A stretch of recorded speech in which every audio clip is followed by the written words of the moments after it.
So here is a case in which recipient is a 35-year-old man, and he has end-stage renal disease due to diabetes mellitus. And donor is his father, who is 55-year-old. He has hypertension, which is controlled on one antihypertensive losartan, and currently his blood pressure is 134 by 84 millimeter of mercury for last 2 years. His 24-hour urinary albumin is 20 milligram per day. BMI is 29. He is occasional drinker, and there is no other issue. And as the relationship is of father and son, it is a haplo match. 3/6 match is there, and cross match by CDC is negative. It is an AVO compatible donation. So my question to the panelists is this an ideal candidate for donation? I think Manish sir may answer. Manish, can you unmute yourself? Please go back to the previous slide. See the previous slide. Yes. Somebody is muting me again and again. So now can you hear me? Yes, we can hear you well. Yeah. Okay. So if a patient who is 55, just hypertension and on a single drug, fairly well controlled for his age, and if there is no target organ damage, like we see the retina, we look at the other heart and other things. So it looks like that he's fine, except that now you are saying this urinary albumin. So actually we look at the protein and we take up to 300 also, means 250 milligram percent as okay. But this value I am not able to understand. This albumin to 20 milligram means, are we talking about the same or? This is normal albuminuria. Normal. Yeah. So normal okay. albuminuria. He is Normal. perfectly. So yeah. So he can be taken without any issue. Single drug. Only thing that you check his fundus and look at his ECG for left ventricular hypertrophy. Fundus, yes, and yeah. And sugar. I mean, whether he's a diabetic or not, since the son is Okay. a diabetic. Yeah. So he is perfectly okay as a donor. So I will go to the next. What are the issues? Already you have told that issues are the patient is having hypertension, which is controlled with one drug, and his occasional drinker, and his age is 55 years. So I will just take few points that this is definitely not a standard criteria donor, and although the marginal living donor is not well defined, but some factors like if patient is elderly, he is hypertensive, and if it is controlled well with one drug, and patient is more than 50 years, and if his GFR is more than 80, patients with family history of diabetes, patients with nephrolithiasis, obese patients, and dyslipidemic patients, and patients with treated malignancy with reasonably good period of time, malignancy free time, and patients with transmissible infection. Obviously, SCV positive patients, donor should donate only to SCV positive recipients. So these are the marginal living donors, or nowadays it is called complex living donors. So I'm showing just the renal angiography, CT angiography of this patient. There are parties on both sides. DTPA scan is showing GFR is 78 ml per minute, and right side renal function, split renal function is 58%, and left side it is 42%. So my question is, which kidneys should we consider for donation?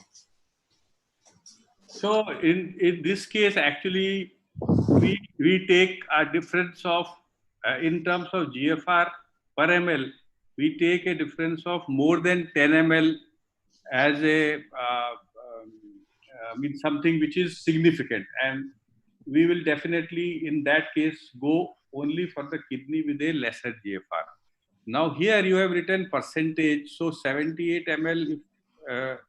If you look at the percentage, the actual GFR, how much it will be, we have to calculate. So, but anyway, in case the actual difference between the GFR in mLs per minute, if it is more than 10, then with the lesser GFR, then telling the counseling the recipient and donor, everyone, right? But otherwise, if you look at his total GFR, it is quite good actually. We don't get such good GFR at this age in our population. We get 70. So Dr. like, Chaurasi, is there any narrowing of the right renal artery at the No, at sir. the origin? Actually, it is a subjective observation, sir. There is no narrowing. Both kidneys are having superior polar arteries, and as you rightly told, Mr. that better kidneys should be left with donor. no, but if you, Dr. Gupta, if you look at the other film, the film on the left side, there this appearance. That's okay. Yeah. So it is, I think, we need to discuss, and most likely it is, like on the pictures which we take, they take. There is a little dilatation post there. That's the only. But if you look at the other film, that looks quite all right. So let's move. So left kidney was chosen for the donation. So what should be advised before donation? We have to optimize the patient because patient is occasional drinker. So I will just point it out. The patient should stop taking alcohol at least 4 weeks prior to the donation. So this question I will ask to Apandal sir. Will you prefer an open or laparoscopic or robotic nephrectomy, sir? Donor nephrectomy. Yeah, my 100% nephrectomies are laparoscopic donor nephrectomy. I don't do robotic donor nephrectomy because I don't find any advantage of doing it robotically when there is no need of suturing also.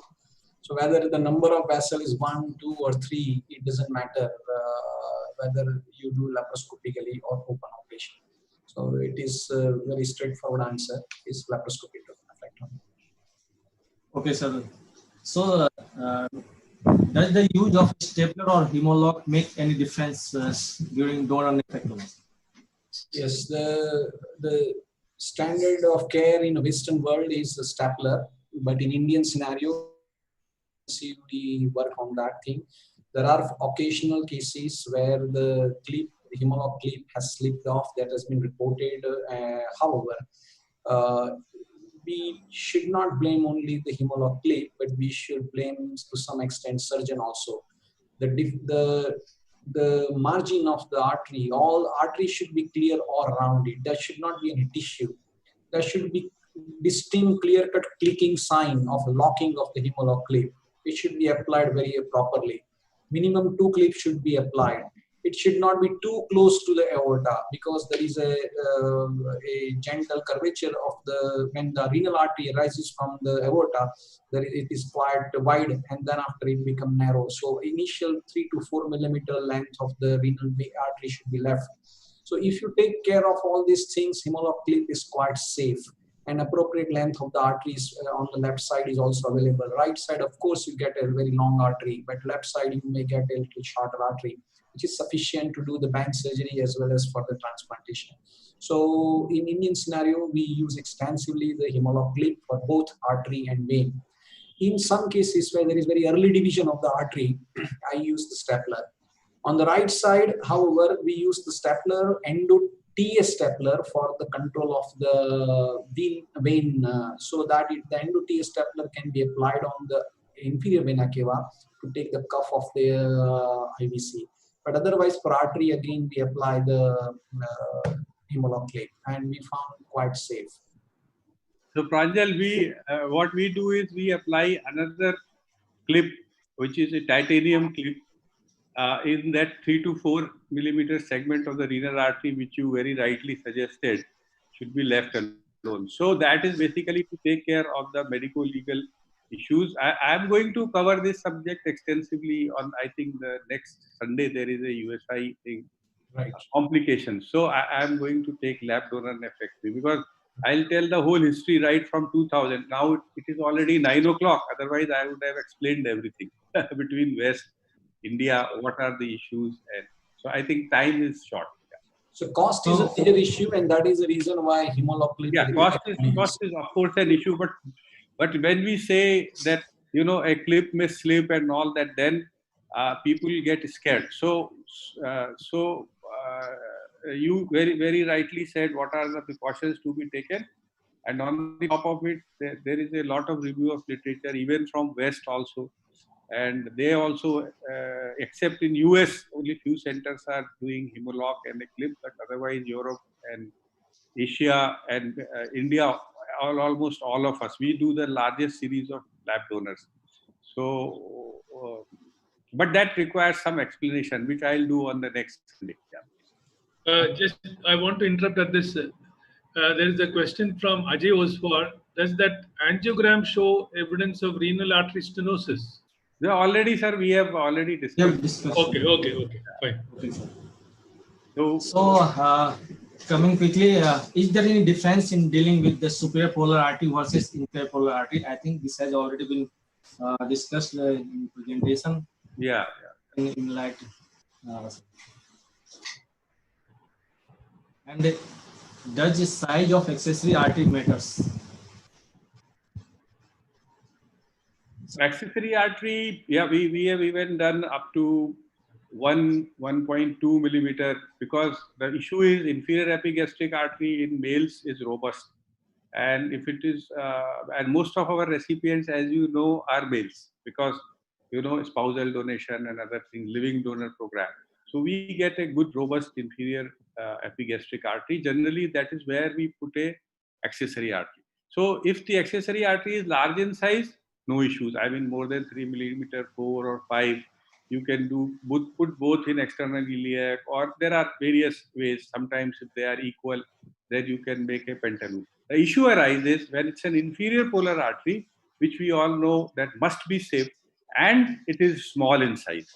So that is where the inferior epigastric, you can do end to side anastomosis, use a stent which the CVTS people use, and it can be done. And if it is a very small, like, you know, which generally doesn't happen, less than 1 millimeter, then probably, you know, it may be non-anastomosis. I think Pranjal can also give some comments on it. Yes, it's very important. Many times we found that the arteries are at polar region and we cannot bring it together. Yeah. So the end to side or side to side anastomosis is not possible in those cases. We try as far as possible every anastomosis to be done on bench, but when it is not possible to do, we have to do the separate anastomosis. Now, if the vessel is very small, especially upper polar artery, which is less than 2 millimeter size, it tight, because there is no point on saving it if it supplies less than 7 to 8% of the overall renal parenchyma. And anastomoting such a tiny vessel is likely to produce more vascular complication. And if thrombus is occurred which extend into the main artery, then the entire graft is lost. So it is better to tie the upper polar artery rather than trying to salvage about 5-7% of the upper polar. It's not true for the lower polar artery, because most of the time the urinary blood supply is coming from it. So either you do the anastomosis with the inferior epigastric artery, or a branch of the internal iliac artery, or maybe end to side anastomosis with the external iliac artery, depend on your experience and depend how the vessels are seated. Remember, the arterial anastomosis should not be distal towards the femoral artery. Otherwise, the placement of the graft is often very difficult. So when there's two artery anastomosis are to be carried out, the proximal anastomosis should be chosen rather than the very distal anastomosis. Means distal to the distal part of the external iliac artery. It should not be done. Otherwise, this graft is difficult to place into the iliac fossa, and the chance of kinking of the artery is likely to happen. So this is the one precaution which one should take into account. Okay, sir. So already I think some has been given. What are the options of reconstruction? So this question is for Manikandan sir. Will you do a bench reconstruction or in situ anastomosis? I'll prefer all the reconstructions on the bench, as Professor Pranjal has told. And if not possible, then we'll do it in situ. So it all depends actually, if they are, far away from each other and they have different diameter, they cannot be brought together. So then you will have to do in situ only. You have no option, is it? We may do it in external iliac, you may do it in a small artery, in an inferior epigastric, you may use internal iliac and external iliac combinations when they are away. When they are nearby, then of course pantaloon can be made. And as Pranjal rightly said, I also avoid putting artery onto the main renal artery if it is small in caliber, because as he said, sometimes if there is a problem, then you are unnecessarily jeopardizing the main renal artery as well. Okay, sir. So already these points have been discussed. There are two options: that bench reconstruction, in which we can use a double barrel reconstruction, or Yeah, that's what we.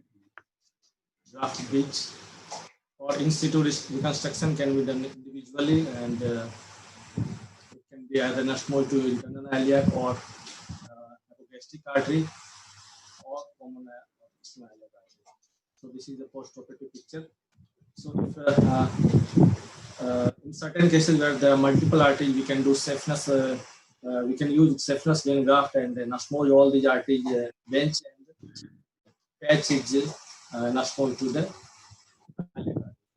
So if time so this was the first case. If time permits, I will go for the next case. Kim sir, shall I continue, sir?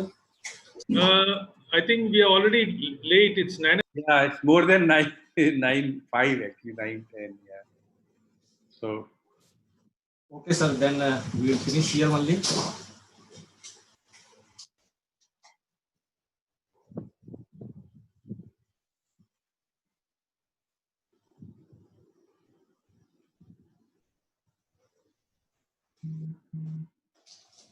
Sir, over to Kim sir.